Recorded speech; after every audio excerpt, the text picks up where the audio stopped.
Então, boa noite a todas, a todos e a todas.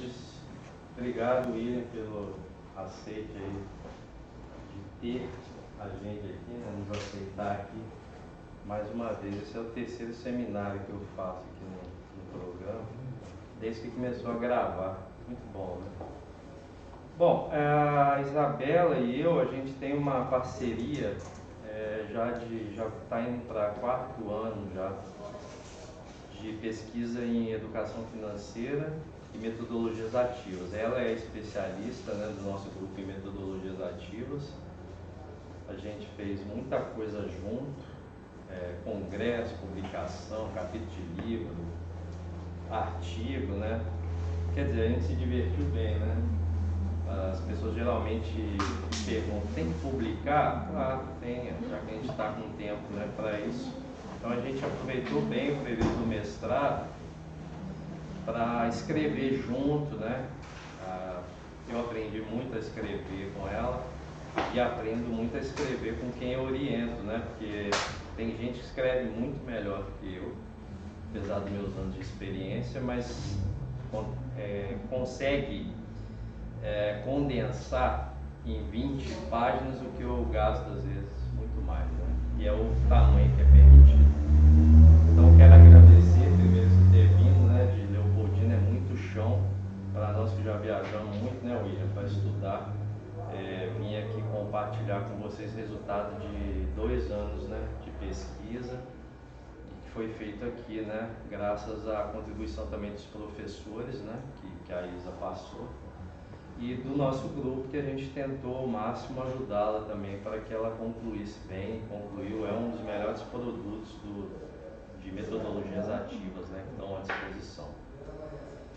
E essa parte que me cabe, né, a educação financeira, eu vou gastar muito pouco tempo falando, justamente para a Isa aproveitar mais o tempo, né, ela realmente é a convidada de honra hoje. E quero agradecer vocês também por estar aqui no nosso mestrado, né, profissional. Enquanto muitos estão querendo sair do profissional, eu acho que a melhor opção ainda é o profissional para quem é professor. E você está com certeza no melhor mestrado profissional do Brasil, é aqui. Então sinta-se privilegiado, porque muita gente quer entrar, mas as vagas ainda são poucas, né? Essa parte de educação financeira, só para você, quem me conhece minimamente, talvez saiba um pouco da história, mas em 2006 para 2007, começou um movimento muito grande, né, de produção de temas ligados a aplicar dinheiro em bolsa de valores, instrução financeira, né, planejamento de orçamento doméstico e tal. E aí caiu nas minhas mãos um livro que chama Casais Inteligentes Enriquecem Juntos, do Gustavo Cerbasi, que é um livraço, né? Eu acho que é obrigatório esse livro, não só para os casais, mas para qualquer um que pensa em ter relacionamento, em conviver, seja casamento, relação estável, morar debaixo do mesmo teto. Esse livro, para mim, é um dos melhores livros. Ele não vamos dizer assim, aonde que ele se encaixa? Autoajuda. Se você for na prateleira, ele está lá em autoajuda. E no Brasil tem um preconceito muito grande com autoajuda. Geralmente quando fala assim, o livro é de autoajuda, as pessoas tampam o nariz, falam, deve ser aquelas frasezinhas motivacionais, né, de positividade. É lógico que tem essa parte, tem esses também. Mas esse livro, ele é embasado, né, nas pesquisas do Gustavo Cerbasi, que é uma excelência na área de administração e educação financeira. E o livro é muito bom, ele é muito fácil de ler, ele é acessível, a matemática financeira que está nele, né, as teorizações econômicas também são muito simples. E ele traz uma coisa logo no início que eu achei interessante, que são os perfis que um casal pode constituir num relacionamento. Então tem lá o ente do casal, o ente A e o ente B. Tem o ente A que é mais gastão, gasta mais, ganha muito e gasta muito. Tem um ente B que é o que segura mais, planeja, anota.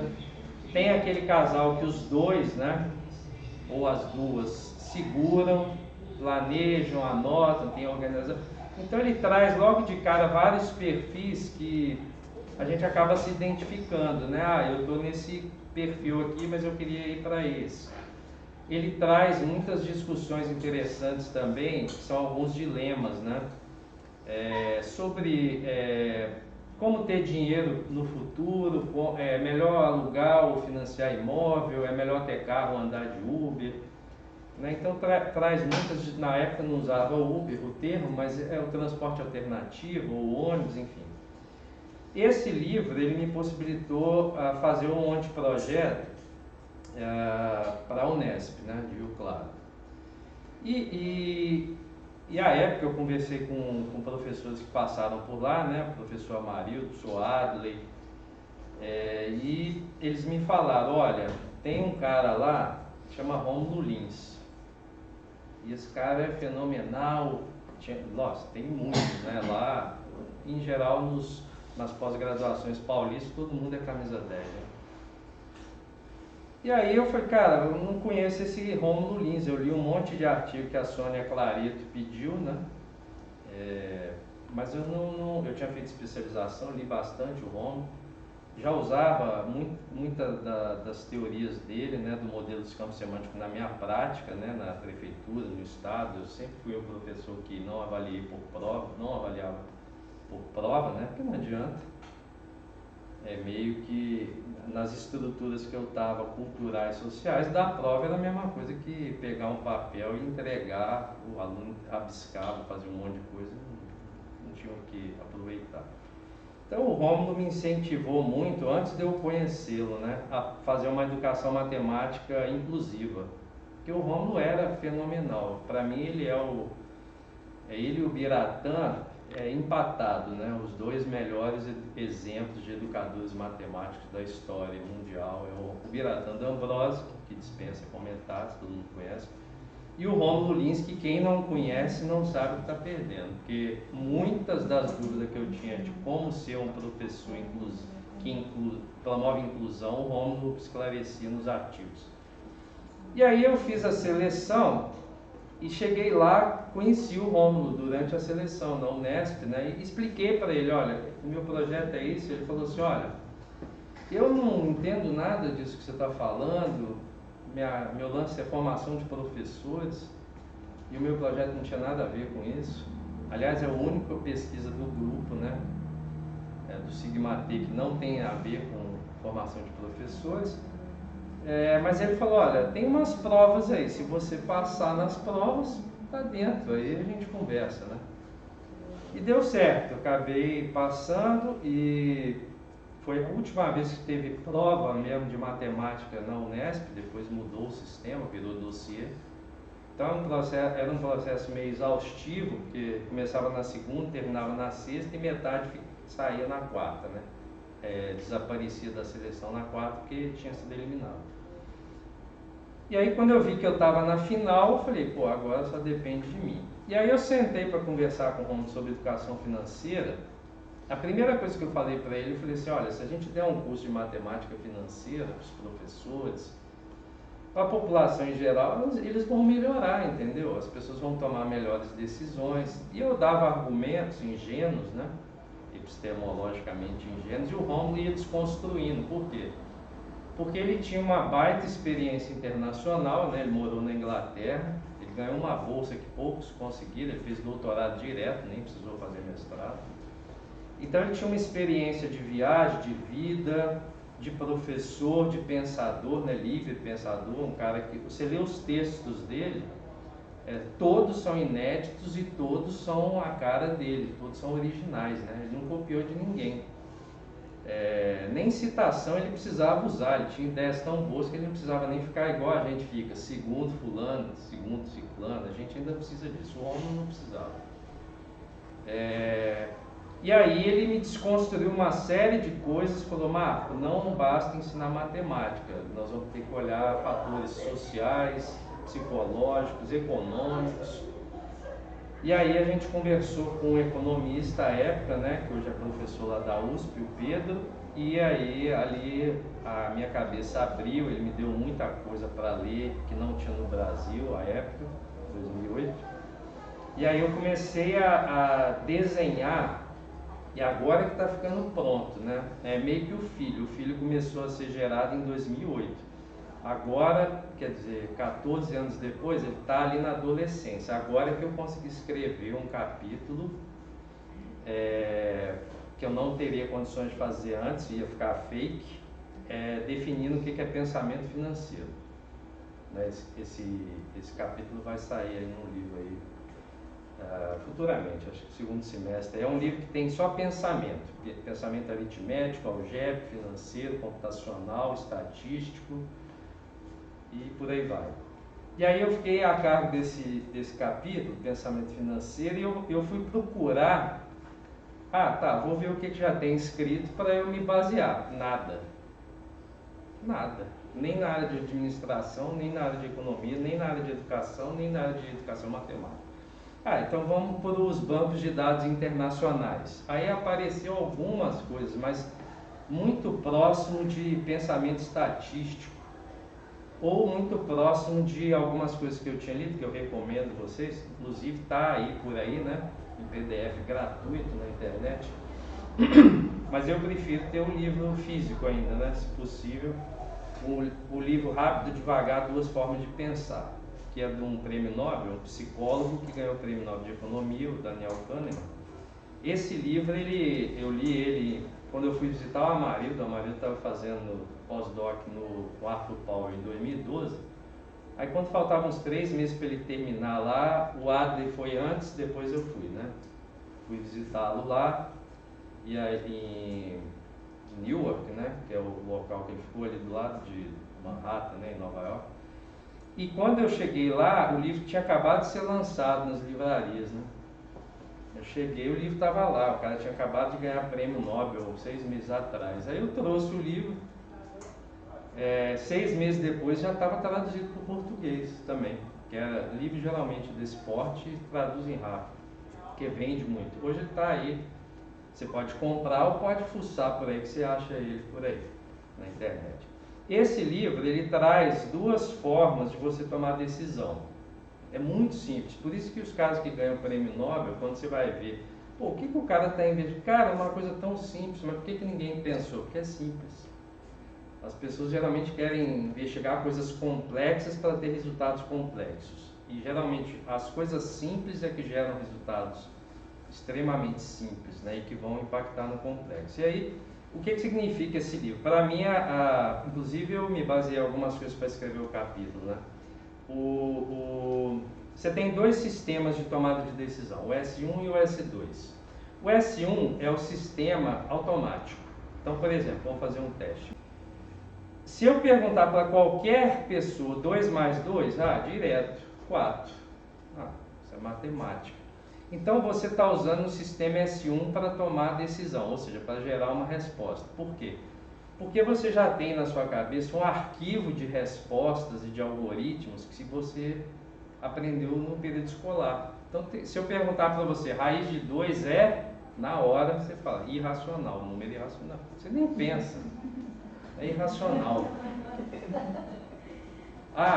O pi, quem é o pi? 3,14, 1592 e vamos embora para sempre. Então tem uma série de informações que você faz rápido. Se eu perguntar, qual a capital do Brasil? Na hora você acerta. Então seu sistema S1 é aquele que dá as respostas rápidas. Por exemplo, você está dirigindo. Como é que, você já tirou carteira, como é que liga o carro, como é que tira o carro, como é que, vai fazer uma ultrapassagem. Isso tudo você não consulta manual na hora para fazer, você faz automático, senão você sofre um acidente. Então tem uma série de coisas, lavar prato, você chega lá já sabe, você lava prato no escuro. Quem mora muito tempo numa casa, anda dentro da casa no escuro. Por quê? Porque você já aprendeu a tomar decisões que o sistema S1 automático te guia. Seria o seu GPS imediato.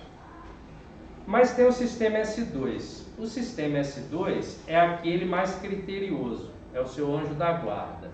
Eu costumo dizer, não está escrito isso lá no livro, mas quando vai falar para escola, para moçada mais nova, as crianças assim, de 9, 10 anos, já entende o que eu estou falando aqui. Imagine nós que já estamos mais experientes. O sistema S1 é o menino arteiro. Ele faz bagunça, mas de vez em quando ele fica quietinho. Ou seja, a gente toma as decisões ali de uma forma meio esporádica, sem pensar, automático. O sistema S2 é o anjo da guarda, é aquele que vigia o S1, pelo menos devia. Então, quem que é o sistema S2? Por exemplo, se eu falar assim, quanto que vale a raiz de 147, a raiz quadrada de 147? Imediatamente, ninguém sabe esse resultado, até porque ele não é exato. Mas, você vai pegar uma folha, vai fazer lá o desenho daquela estrutura, né, algébrica, e aí tem vários modos de resolver esse problema, por aproximação, pelo método tradicional, né, que a gente aprende em álgebra, né, em teoria dos números, enfim, tem muita... Dá para usar o GeoGebra hoje para calcular muita coisa. Então o sistema S2 é aquele mais criterioso. Por exemplo, comprar uma casa, vou casar, pronto, casei. Mas o primeiro ano eu vou morar de aluguel, depois eu falo, estou dando dinheiro, vou financiar uma casa. Você não faz isso do dia para a noite, sai assinando um contrato. Não, o sistema S2 vai ler o contrato, você vai trocar ideia, você não vai confiar no corretor de cara, você vai ver a localização. Quer dizer, o sistema S2 é aquela forma de tomar decisão mais criteriosa. Você vai usar tecnologia, você vai fazer simulação, você vai usar uma metodologia toda especial para não quebrar a cara, para não ter prejuízo. Então, enquanto o sistema S1 é o automático, o sistema S2 é o anjo da guarda, é aquele que presta atenção em tudo. Ele é mais sistemático, ele carece de analisar mais dados para que você tome uma decisão que seja bem aceita até por você e que você consiga conviver. Então o sistema S1, por exemplo, é aquele que sai na rua e dá vontade de comprar tudo. Mas aí você fala assim, mas não dá, eu não sei se eu vou conseguir pagar tudo que eu quero. Aí é o sistema S2 chamando a atenção. Então é como se fosse um anjinho, um diabinho de um lado e um anjinho do outro. Um atentando para você fazer as coisas rápido, por impulso, e o outro salientando mais a razão. E isso me influenciou muito, isso foi em 2012, eu já tinha voltado, né, lá do doutorado lá, mas isso me influenciou mais ainda nas minhas crenças de educação financeira. Então, agora rapidamente, olha, a educação financeira que está escrita nos artigos em geral é um ótimo primeiro passo para a alfabetização dos professores, mas não é suficiente. Ela é necessária, mas não é suficiente. Por quê? Porque você vai ver as definições de educação financeira, a maioria delas está ancorada na OCDE, que é a Organização, Cooperação e Desenvolvimento Econômico, que é uma definição péssima de educação financeira. Eu até proíbo de ser usada nos nossos artigos e dissertações ou tese, né, o Dejair está concluindo, eu pedi para tirar, eu falo, tira essa definição. Por quê? Primeiro, ela é antiga. Nem tudo que é antigo é ruim, mas essa é antiga e é muito ruim, porque ela visa o indivíduo consumidor, que é um termo que eu criei, da pior espécie. Qual? Aquele que só pensa em guardar dinheiro, juntar dinheiro, ter dinheiro, aplicar dinheiro, comprar coisas e o social. Não fala, não tem esse termo. E as pessoas que estão dormindo na rua? E as pessoas que estão desempregadas? Quer dizer, é uma educação financeira para quem está com dinheiro, ou tem potencial para aumentar cada vez mais o dinheiro que tem. Então essa definição da OCDE, eu escrevi um capítulo só desmoralizando ela. Foi publicada lá no livro lá que a PUC organizou, dizendo, olha, aí eu contei a história da OCDE, não estou dizendo que a OCDE está errada em tudo, não, ela tem, obviamente, as contribuições, né? Eu só acho que um órgão econômico nunca deveria estar palpitando na área de educação. Sabe por quê? Eu não vejo nenhum professor entrar dentro de um banco ou de uma bolsa de valores e dizer como que a bolsa vai funcionar. mas o mercado econômico vive entrando nos projetos educacionais e dizendo como que tem que ser a educação financeira. Então, quando a educação financeira está com carimbo de alguma instituição bancária, eu leio com muito mais atenção o que eles estão propondo. E geralmente discordo. Por quê?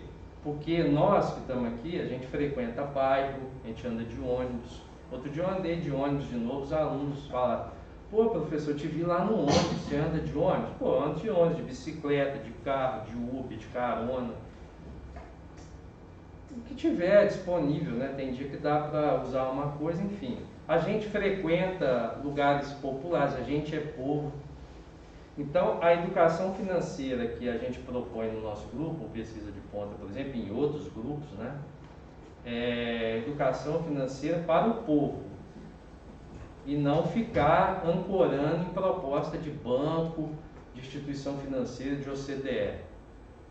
Eu respeito até o esforço desses órgãos em propor algo, mas não estou nem aí para... Não vou fazer o que eles estão fazendo, porque não tem nada a ver com o povo. Entendeu? Olha como... fica o convite. Entra numa instituição que empresta dinheiro. Eu já fiz isso várias vezes. Você olha a decoração, é pessoas felizes, brancas, fortes, saudáveis. Os retratos que tem nas paredes, né? Idosos felizes, comemorando porque pegaram um empréstimo. Vê se isso é realidade. E aí você vê as pessoas que estão ali pedindo dinheiro, contratando empréstimo com altos juros. Não condiz com o que está no retrato. São pessoas que estão derretendo. Estão sem as mínimas condições psicológicas. Muitas estão passando fome. Por isso que elas estão entrando, não tem mais condição nenhuma de pagar nada. Aí elas entram no desespero nesses lugares para pegar empréstimo, que elas nunca vão pagar, mas que vai sempre ser emprestado mais e mais, porque o não pagar é que gera lucro, tá? Quanto mais elas não pagam, mais elas têm que pegar emprestado. Isso que faz a roda econômica ter lucro, né? Girar. Então, contra esses movimentos aí, a gente decidiu no grupo, olha, vamos fazer uma educação financeira crítica, né? E aí, eu nunca entendi uma educação matemática, e aí quando eu falo isso, as pessoas falam assim: ah, então tem que seguir o Oles Cobismos, né? Que inclusive foi da minha banca, foi meu professor, meu amigo. Não, mas também, não só o olho, até porque o olho é indiscutível, a qualidade dele, né? Do texto, como pesquisador, como ser humano, não se discute isso. Mas tem muita gente, né, discípulo dele também, que tem propostas muito boas, inspiradas nele e em outros pesquisadores. Então a educação matemática, vamos supor, você está fazendo um projeto hoje, você vai pesquisar algo que não tem educação matemática crítica. Tudo bem, não pode ter tudo que a gente quer. Não é uma salada de fruta. Pelo contrário, tem que ser uma boa refeição. Não pode ter todos os ingredientes, senão não termina. Mas a educação matemática crítica é uma coisa que tem que ser lida. Minha orientadora, o orientador falou que não vai usar, apesar de eu ter lido e gostar, não vai precisar. Nas horas vagas, quando você puder, leia. Porque é isso que vai te dar arcabouço, fundamento para você sentar numa sala de aula e fazer o que a maioria só escreve: cenários para investigação, diálogo, promover o diálogo, que é um dos temas da educação matemática crítica, e principalmente se preocupar com a justiça social. Isso que a gente tem visto como mais importante. Porque, olha, teve 2 anos de pandemia, foi suficiente para mostrar o que? O sistema econômico mundial vigente não serve. Por quê? Quem tinha dinheiro escapou, quem não tinha, a gente viu o que deu. Milhões foram a óbito. Por quê? Não conseguiam ficar em casa. Por quê? Não tinham reserva financeira. Eu tinha amigos que ligaram para mim e falaram: Marco, como é que aplica na bolsa? Eu falei: cara, tu ganha 50 mil por mês. Eu falei: pois é, eu tô com dívida. E a pessoa que ganha 50 mil reais no Brasil tem dívida? Tem, olha, um monte, milhões. Não é muita gente que ganha isso não, mas todo mundo que eu conhecia que ganhava bem estava endividado e queria aplicar na bolsa porque queria ganhar dinheiro rápido. Eu falei, olha, você está errado. Você pode até ter dívida boa, mas pelo jeito é dívida ruim. É tipo dívida com casa na praia. Eu tenho casa na praia, agora veio a pandemia, não pode ir na praia. Mas você ia na praia? Não, mas por que você tem casa na praia? Ah, porque todo mundo aqui na minha rua tem. Aí eu também fui na onda. Agora a casa está lá, o caseiro está me cobrando, eu não vou na praia, eu já não ia, agora não pode ir. Então tem uma série de bens que a gente traz para dentro da nossa vida que são passivos. Né? Quer dizer, casa na praia, casa no sítio, lote. Pô, a pessoa nem precisa disso. Ela podia estar alocando o dinheiro dela num investimento e aquilo que vem ela podia estar ajudando os outros, né? Inclusive da própria família. Eu não sei vocês, mas na minha família eu sempre me pediram dinheiro. Porque eles acham que quem trabalha com cargo público, seja municipal, estadual, federal, é rico. Eu falei, gente, eu conheço gente rica. Vocês não sabem o que é padrão rico. E educação financeira não tem nada a ver com ser rico. Às vezes o cara é rico e não tem educação financeira nenhuma, ele só tem dinheiro e usa muito mal. Então, para fechar o raciocínio, eu comecei a ver que tinha um movimento que eu não apoio, que estava levando a educação financeira para um lado de instrução financeira, de ficar ensinando coisas que incentivam o consumismo, não o consumo consciente. E as pessoas estavam até bem intencionadas, só que você lia o texto e as atividades que estavam sendo produzidas era do tipo seguinte: João comprou uma televisão de R$5.000. Aí um membro do nosso grupo, o Reginaldo, né, à época, ele falou assim: Marco, vamos parar de construir atividade que incentiva o consumo de bens materiais. Vamos falar assim: João quer estudar inglês na Inglaterra e ele tem uma pequena poupança. Qual a quantia que ele precisa acumular para fazer esse intercâmbio no exterior, voltar e ter um upgrade, né, uma promoção na carreira com esse curso? Aí a gente entendeu, falou, pô, é essa educação financeira que a gente precisa, que incentive as pessoas, obviamente, a ter um padrão de vida digno, sustentável, saudável, né? Mas ao mesmo tempo que incentive as pessoas a investirem, a economizarem para melhorar a sua educação, a sua instrução, a incentivar o filho, né, a poder fazer um dia uma coisa que os pais não fizeram, que seria um intercâmbio para estudar alguma coisa em alguma cidade, em outro país. E não essa educação financeira que fica assim: quanto que eu tenho que juntar de dinheiro para comprar um carro? Quanto que eu tenho que juntar de dinheiro para ter R$1 milhão? Quanto que eu tenho que juntar de dinheiro para... É sempre educação para o consumo, para o consumo, para o consumo. E educação para o consumo não é bom. A gente tem que promover uma educação pelo consumo, com reflexão, com criticidade. É lógico, vai acertar, vai errar em alguns momentos, mas você não vai incentivar a roda do consumismo, entendeu? E aí começaram a aparecer algumas coisas, tipo um documentário que eu vi, né, alguns anos atrás, minimalismo, uma proposta de vida minimalista. É viver, não é viver debaixo da ponte, nem andar pelado, nada disso. Andar com sapato furado, vestir roupa rasgada, nada disso. O minimalismo é o seguinte: o que é necessário para eu ter um padrão de vida tranquilo, sustentável, conectado com o planeta, sem essa doença de ir toda hora comprar alguma coisa porque eu vi um anúncio. Nossa, apareceu um sapato, olha, tá de 300 por 250, agora tá na promoção, vou embora. O sapato era 200. A semana passada ele era 200. Como ele não vendeu, jogaram para 300. Não vendeu também, então vão para 250. Então fica essa confusão, as pessoas caem em armadilhas na Black Friday, fora da Black Friday e por aí vai. Então a gente começou a propor, e aí o trabalho que a Isabela vai mostrar aqui revela uma das partes, né, desse pensamento que eu estou falando, de você usar metodologias para se educar financeiramente e para, como professor, já que é professor, aproveitar para fazer isso na sala de aula. Porque o que é bom para a gente tem que compartilhar, entendeu? E quando a gente vê um filme bom, não dá vontade de contar para o outro. Você vai numa peça de teatro, pô, fui numa peça, você lê um livro, cara, você tem que ler esse livro. Igual esse livro, Rápido, Devagar, 12 Formas de Pensar. Minha mãe já leu boa parte dele, ela falou assim, meu filho, o que está escrito eu já faço há muito tempo. Esse cara ganhou o prêmio Nobel. Eu falei, ganhou. Pois é, isso aí eu já faço.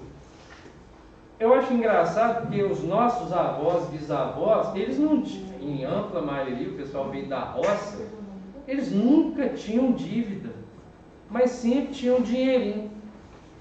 Tanto é que eles ajudavam os filhos a estudar numa outra cidade, a comprar uma roupa melhor para ir ali e tal. Os nossos bisavós, tataravós, eles trabalhavam e estava sempre o dinheiro na mão. E como podia dar uma geada amanhã e destruir a lavoura toda, eles seguravam o dinheiro, eles guardavam lá. Não investiam não, porque não existia isso na hora. O investimento deles chamava caixinha. Punha lá na caixinha, debaixo do colchão. Com o tempo, com a vinda para as cidades, aí começou o consumismo mesmo. Com a Revolução Industrial começa tudo. Por quê? Antigamente tinha uma marca de sal. Hoje você vai no supermercado, tem 15. Tem sal amarelo, rosa, todos têm o mesmo efeito. Mas a embalagem é colorida, outra é numa latinha, outra é numa caixinha. Arroz, quantos tipos de arroz você tem, quantos tipos de feijão, quantos tipos de óleo. Então, com esse monte de marcas, o consumismo foi sendo bem elaborado, né?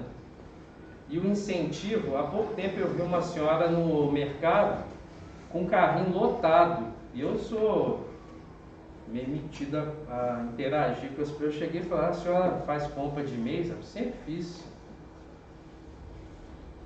Mas a senhora não acha que devia vir de vez em quando e comprar aos poucos, aproveitar as promoções? Eu falei assim, meu filho, moro na roça, eu vim uma vez por semana em Juiz de Fora.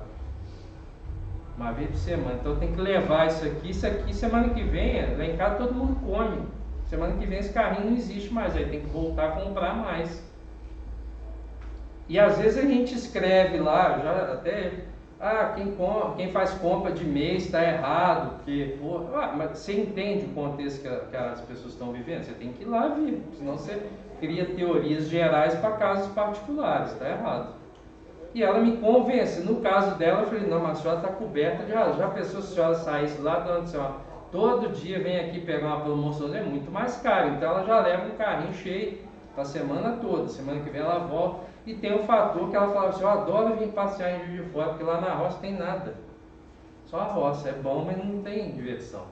Então tem todo esse fator. Já tem pessoas que moram no meu edifício que fazem compra de mês. O supermercado é atrás. 3 minutos. Vai lá, compra 20 kg de arroz, 10 kg de açúcar, não sei quantas latas de óleo, garrafa de óleo, estoca. E depois já encontrei com alguns que ficam reclamando, pô, esse mês não estou aguentando, estou sem dinheiro. É claro, seu dinheiro está lá na despensa, lá. Está apodrecendo lá na despensa. Para que tanto arroz? Para uma família que tem 2, 3 pessoas, sendo que uma é criança, para que você precisa comprar? Então, cada caso é um caso. Então, essas situações que a gente foi aprendendo a analisar nas pesquisas, né? Acho que já são 25, mais ou menos, e a não formular juízo de valor, que é uma das coisas mais potentes do modelo dos campos semânticos, não avaliar as pessoas pela falta. As pessoas vão justificar aquilo que elas fazem, elas podem aprimorar ou estão satisfeitos. Não, estou satisfeito, eu vou lá, compro de mês, compro muito toda semana e volto para minha casa a 70 km de distância. E a outra mora a 70 metros do supermercado e vai e faz a mesma coisa. Então é bom dialogar, até para você falar, olha, você não pensou nisso? Talvez você aproveitar segunda na feira, terça da carne, que ninguém come mais isso, quarta do sei lá do que, da fruta, quinta das bebidas, sexta do churrasco, do carvão, também acho que ninguém mais usa isso. sábado do gás, que também, né, o Elon Musk está querendo comprar agora gás, né, porque é um bem mais precioso no Brasil, é gás, né, é uma das coisas mais caras, a gente só gosta de comprar coisa cara. Mas enfim, brincadeiras à parte, antes de eu passar a palavra, a gente tentou nas pesquisas, se você der lá, tanto tem pesquisas que eu não gosto muito dessa palavra orientei não, porque é mentira. Eu não acho que eu orientei ninguém aqui. Às vezes a pessoa fala, isso é humildade, é o que? É jogo de palavra. Eu acho que, como o Rômulo também não me orientou, eu nunca pensei, pô, o cara foi lá e me orientou. Eu acho que eu dialoguei com um monte de gente que estava a fim de fazer pesquisa que eu também achava interessante, de educação financeira ou não. Tinha uns que não eram de educação financeira que eu falei, cara, não entendo nada, mas eu quero aprender, vamos junto então. Eu entendo mais, beleza, já tem um especialista, é você que está fazendo a pesquisa. E o Rômulo, para fechar a minha fala finalmente, ele falou comigo assim, Marco, tudo que você está falando aí, isso foi em março de 2008, primeira reunião de orientação com ele, sentado num banquinho da Unesp lá fora, ele fumando e eu do lado, né, dialogando com ele. Aí eu expliquei mais ou menos o que era, ele virou e falou assim, eu não acredito em nada disso. Pô, foi um balde de água fria, né? Mas eu acho que você está certo. Você acredita? Eu falei, acredito. Então vai, cara. Vai fundo.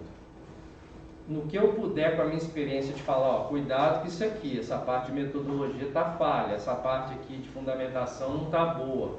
Quer dizer, ele tinha um olhar muito amplo, né? Uma experiência muito grande. Então ele falou, olha, do que você me apresentar eu vou analisar e falar, olha, e quase bem pouco ele interferiu, teve momentos que foram decisivos, falou, isso aqui não vai funcionar, e aí realmente eu respeitei. E teve coisas que ele falou, isso aqui eu estou em dúvida, mas vamos ver a banca, vamos montar uma super banca, e aí, chega lá, o pau quebra lá, você vai ver, e quebrou mesmo. Eu defendi meu lado e a banca defendeu o lado dela. Mas no final, né, há o respeito, é ciência que a gente está fazendo, né? Não é religião. Apesar de eu gostar muito, mas é ciência. Então é questionável. Religião que não é. Crença religiosa que não é questionável. Pelo menos não deveria. Eu acho que cada um tem a sua. E aí deu certo. E no final... 3 anos, né? No final do 3º ano, eu falei, bom, agora eu acho que já respondi todas as perguntas. Ele falou assim, não, fica mais um ano aí. Eu falei, não, estou satisfeito, mas tem mais um ano de bolsa. Eu falei, cara, eu quero fazer concurso e trabalhar. É muito bom fazer o mestrado, é muito bom fazer o doutorado, mas é melhor ainda praticar o que você está pesquisando, escrevendo, né? E eu estava já 3 anos sem trabalhar, assim... dei aula lá no estágio, mas não estava trabalhando, né? Eu estava desempregado, literalmente perdi todos os carros, fui exonerado de tudo. Então ainda tinha um pouco aquela pressão de que, cara, eu tenho que passar num concurso. Já pensou? Eu volto com o título de doutor desempregado? É o que mais tem no Brasil hoje. Por quê? Porque as pessoas querem ficar só no sul e no sudeste. Se cair lá para norte e nordeste é rápido, arranja um emprego rápido. Mas quer ficar aqui, na saia da manha do pai aqui, quer ficar não dá, às vezes tem que ficar a mula. E aí deu certo. Valeu, Ito. E aí deu certo, acabei fazendo um concurso aqui primeiro, deu resultado aqui, eu nem fui fazer os outros. E o Rômulo, eu voltei para defender ele falou, no início eu tinha algumas dúvidas, né, sobre a sua pesquisa, mas deu tudo certo. Mas uma coisa para fechar que eu queria dizer é o seguinte, no início o Rômulo tinha hábitos de consumo. E eu falava com ele, Rômulo, com a minha pesquisa, os resultados que está gerando, você vai poder mudar certos hábitos e tal. Aí, isso em 2008, ele falou, não, nunca vou mudar não, cara. Eu sou assim, estou satisfeito. Só que em 2010, quando eu fui defender, ele tinha mudado vários hábitos. Ele estava usando mais o cartão de débito e menos o cartão de crédito. Ele já tinha um papelzinho que ele anotava umas coisas na sala dele, era engraçado. Ele começou a conversar comigo algumas coisas sobre investimento. O que você acha disso? Ele nunca tinha pensado nisso. E aí eu pensei assim, pô, dentro desse monte de coisa que a gente leu e ele leu também, ele começou a ficar mais sensível E ele mudou, realmente ele mudou algumas coisas, ele ficou mais preocupado com a saúde, né? E hoje está por aí em algum plano, aí é um cara extraordinário, né? Deixou os discípulos aí para continuar a pesquisa. E agora vocês vão ver o que foi que a Isabela fez em 2 anos. No início, ela vai falar aqui, mas no início eu estava igual qualquer um de vocês quando vai começar a pesquisa, ou quando a gente vai começar um diálogo, né? Que as pessoas ficam chamando de orientação. Para mim é um diálogo entre profissionais ali, estão dialogando. Um talvez tenha mais estrada um pouco numa área, o outro na outra, mas são profissionais, são professores dialogando sobre uma pesquisa, que é muito mais do que só orientação, é ficar orientando, faz isso, faz aquilo. Tem gente que gosta de obedecer. Eu nunca gostei nem de mandar nem de obedecer. Eu acho que a gente tem que fazer as coisas juntos, de acordo. E às vezes dá atrito, mas com a Isabela foi tranquilo, não deu. O que aconteceu era que ela tinha uma garra tão grande para fazer as coisas que às vezes eu ficava com vergonha. Eu falei, cara, eu estou entre aspas, eu estou orientando muita gente, TCC, não sei o quê, e ela já me mandou, o texto tem 40 minutos, eu ainda não olhei. E para mim mandou, já li na hora, ainda mais que celular, né? Você abre, já lê ali. E ela veio com muita força, e aí a ideia que ela foi desenhando, eu falei, cara, isso é inédito. E é interessante também ter pesquisas inéditas já no mestrado. Geralmente o pessoal deixa para o doutorado, mas eu acho que já é legal ter alguma contribuição nova, legítima. Não precisa ser grande, não, alguma coisa nova, né? Alguma reflexão assim, que as pessoas não pensaram muito, não aprofundaram muito. E agora ela vai mostrar o que é essa possibilidade que você pode fazer na sua sala de aula, né? Linkando as metodologias ativas e a educação financeira.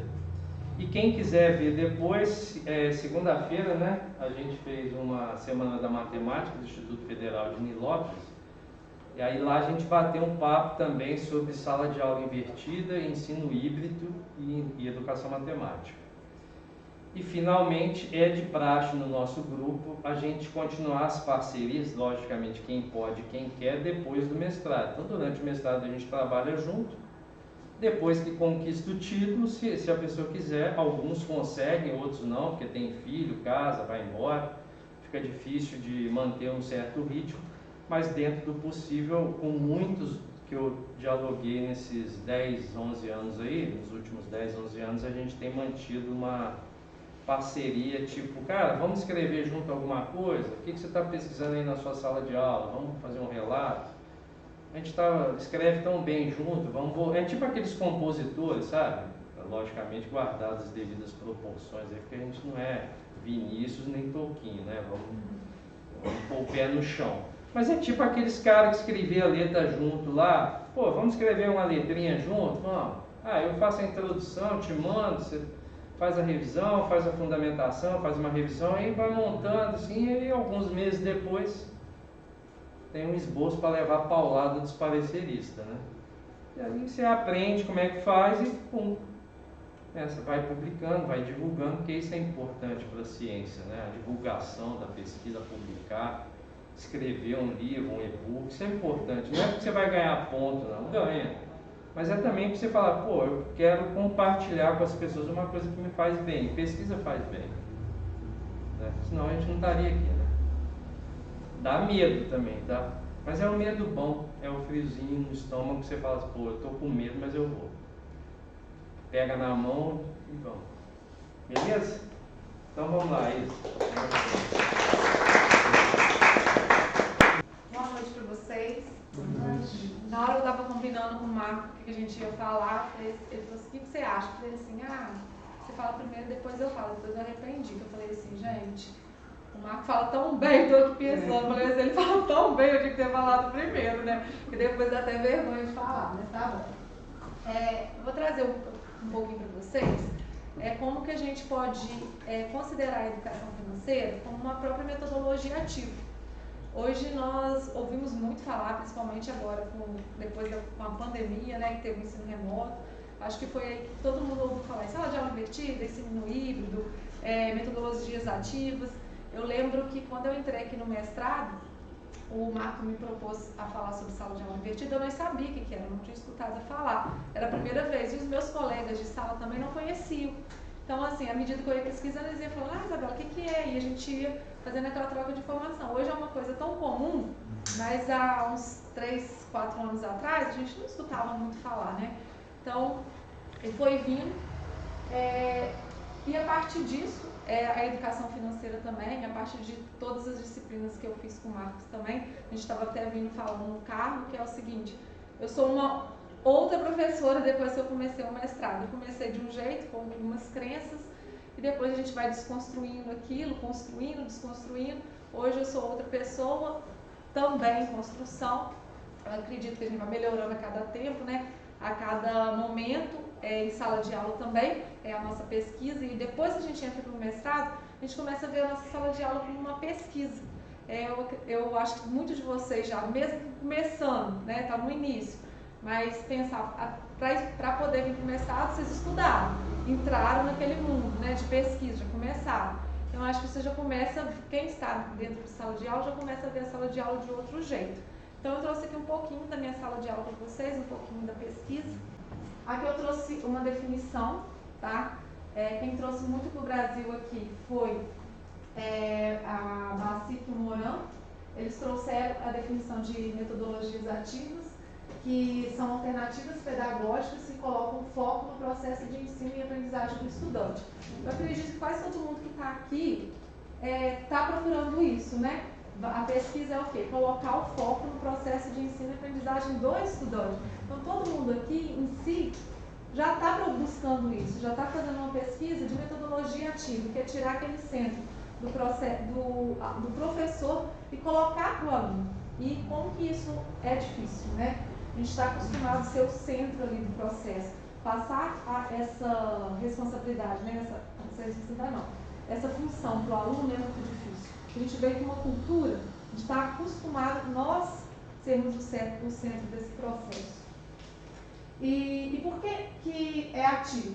É ativo porque desenvolvemos os alunos e engajamos nas atividades, dando ao aprendiz o protagonismo na sua aprendizagem. Então é o que eu acredito que todo mundo aqui vem buscar também, né? Dar voz para esse aluno, para ele se conhecer, reconstruir também, participar desse processo de construção da vida do estudante. E o que a gente quer? Qual é o objetivo? Fazer o aluno criar, se envolver naquilo que a gente está fazendo na nossa sala de aula, ao invés de quê? A gente sair daquele que é um professor, o transmissor do conhecimento, ele está ali, fala, igual a gente está aqui, né? Eu estou falando, vocês estão me escutando tudo que eu estou falando. Sair um pouquinho disso da sala de aula, porque o aluno ele precisa participar, ele precisa envolver, ele precisa criar. A gente tem esse momento aqui, mas vocês estão o tempo inteiro criando, aqui dentro do mestrado, vocês estão fazendo a pesquisa de vocês, e é esse processo também que a gente vai fazer em sala de aula com o aluno, é isso que a gente tenta buscar. Pode passar, Ana. Aqui eu coloquei aprendizagem personalizada na visão. O que tem para o aluno, o que é a função do professor dentro dessa aprendizagem personalizada. Por quê? O que seria essa aprendizagem personalizada? Seria o seguinte, quando a gente começa a envolver metodologias ativas, nós estamos olhando para cada aluno de uma forma diferente. A gente não começa a chegar na nossa sala e ver assim, é todo mundo igual. Não, a gente começa a enxergar que dentro de uma sala de aula nós temos alunos totalmente diferentes. E conseguimos, dentro de uma metodologia, olhar esse aluno, né? Volta lá de novo, rapidinho, Mara. De uma forma única. E aqui a gente até escuta muito falar, eu que estou numa escola de tempo integral, né, uma escola que veio de integral, a gente ouve muito, né, de projeto de vida. E é isso que a gente está também, o aluno ele está o quê? A gente vai ajudar ele no projeto de vida. Tudo que a gente está inserido ali, o que aquilo que eu vou dar vai contribuir para a vida desse estudante, tá? Motivação, liberdade, responsabilidade, que é uma das coisas principais. E o professor, ele passa o quê? ele passa a ter o papel de orientador, de mediador. Pode passar, Marcos? Na prática, aqui eu vou contar um pouquinho como que foi esse projeto, tá? Nós começamos a introduzir o tema de educação financeira, abordando o tema de empréstimo, tá? Então, a primeira coisa que eu fiz dentro de sala de aula foi disponibilizar para os alunos um questionário. Esse questionário pode ser usar a ferramenta, né, do Google Formulários, você pode fazer um questionário também usando papel, qual que for mais viável na situação sua da sua escola. E nesse questionário, nesse questionário eu perguntava algumas questões sobre empréstimo para o aluno. Não tinha comentado nada dentro de sala de aula. Peguei um questionamento prévio, o que ele achava sobre o empréstimo. Para quê? Qual o objetivo? Levar o aluno à reflexão. Será que ele já parou para pensar o que é empréstimo? Então ali foi o primeiro momento, tá?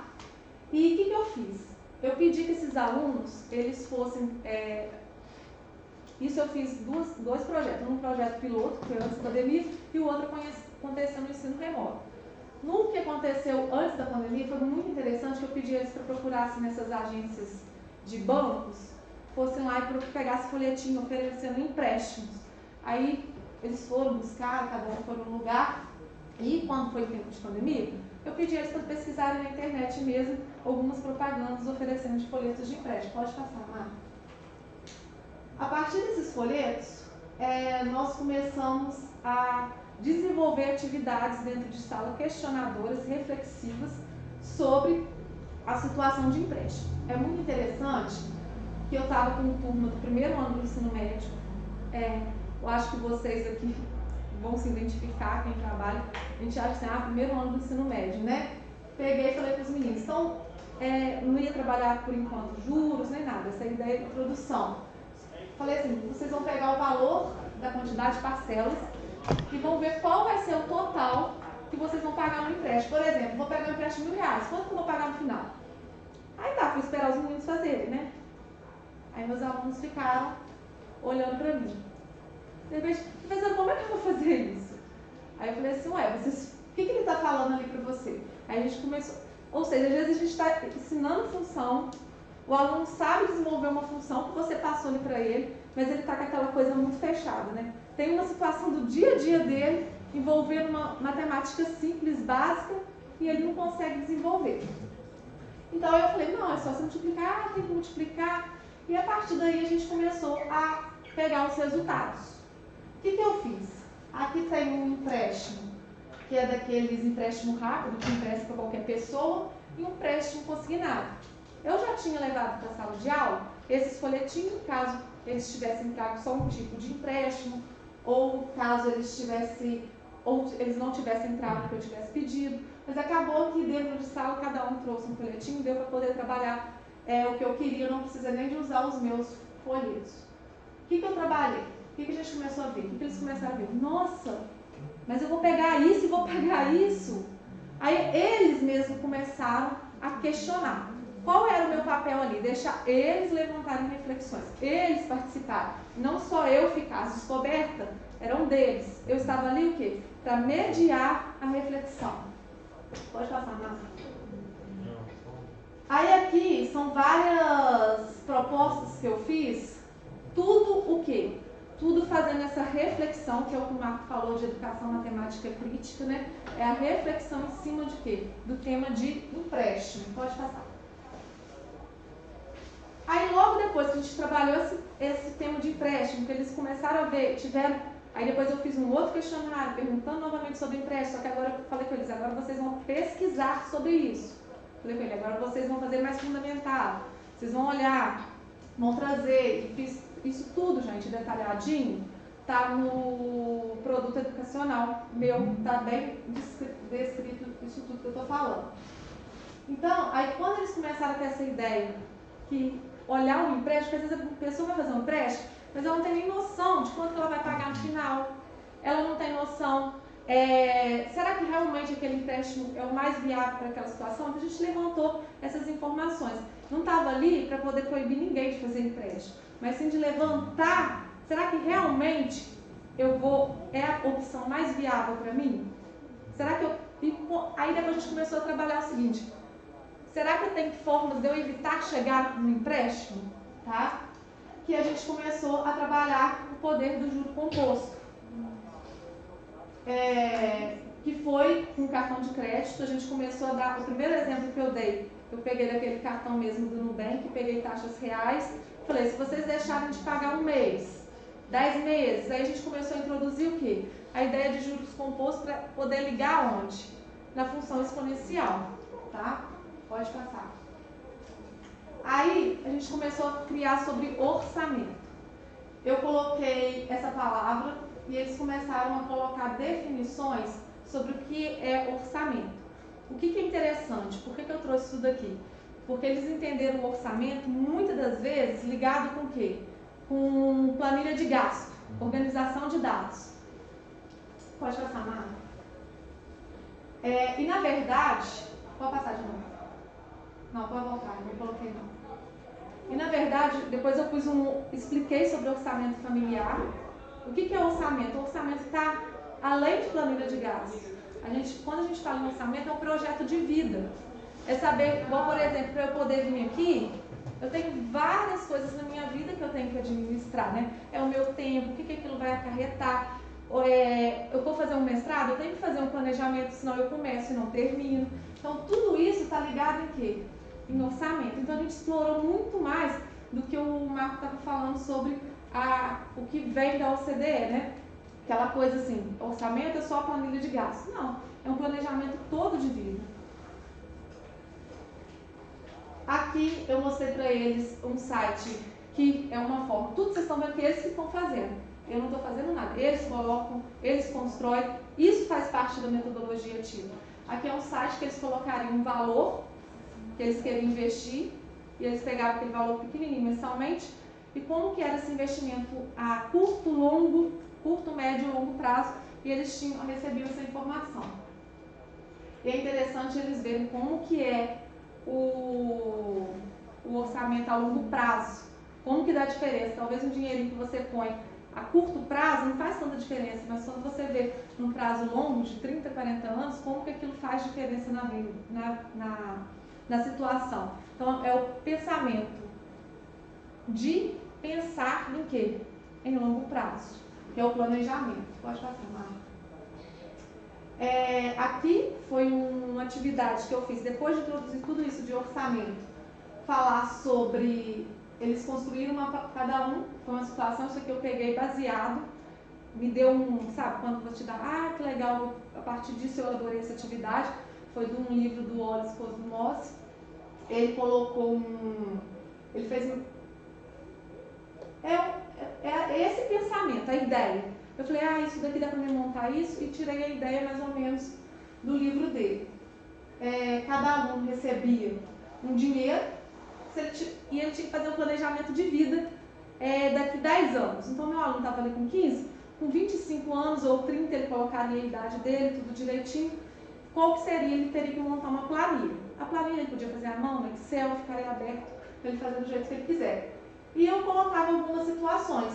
Por exemplo, eu tinha que pensar se ele ia ter carro, se ele ia gastar com combustível, se ele ia ter um plano de saúde, se ele queria viajar, todas essas coisas iam estar na planilha dele. Pode passar. Aí aqui, depois que eles fizeram a planilha, eu falei assim, o que vocês acham do valor estabelecido de R$300 por filho? Olha as questões. Levar o aluno a pensar, será que R$300 é suficiente para eu sustentar um filho? Então, o que eu estou querendo mostrar aqui? Que são situações que vão levar o aluno a realmente refletir, não só organizar, pensar na vida, tá? Pode passar.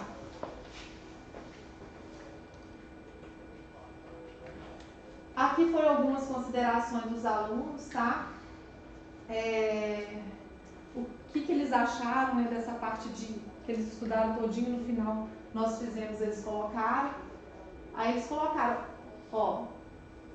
nos ajuda a investir certo, ao calcularmos e discutirmos juros, conseguimos perceber como o banco lucra e que o planejamento financeiro é indispensável. Então foram algumas conclusões que vieram a partir de tudo que a gente trabalhou de educação financeira.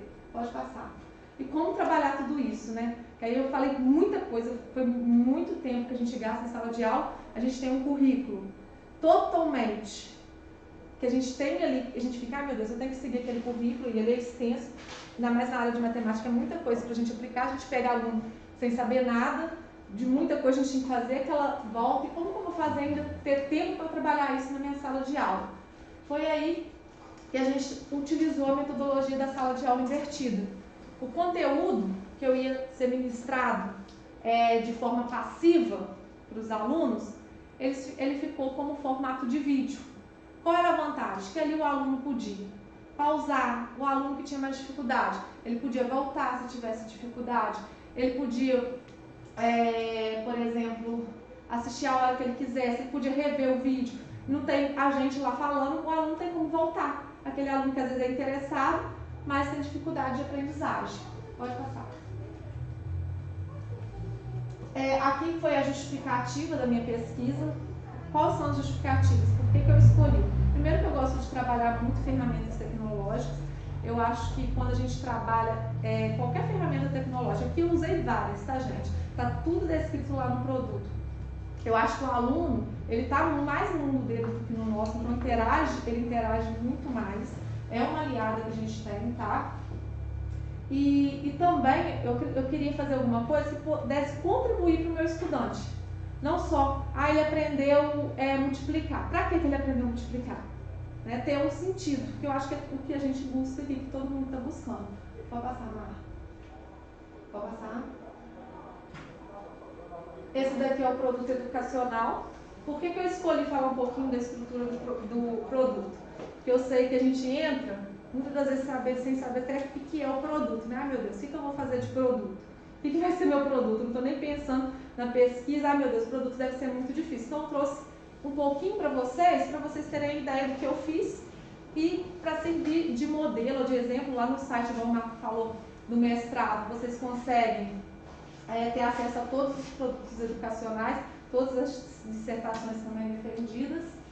E o produto eu fiz assim, eu fiz um caderno para o professor, um caderno pedagógico, e eu dividi ele em 3 partes. A primeira, eu dava uma introdução bem didática e bem lúdica, pus imagens, ficou bem pequeno sobre educação financeira crítica e sala de aula invertida.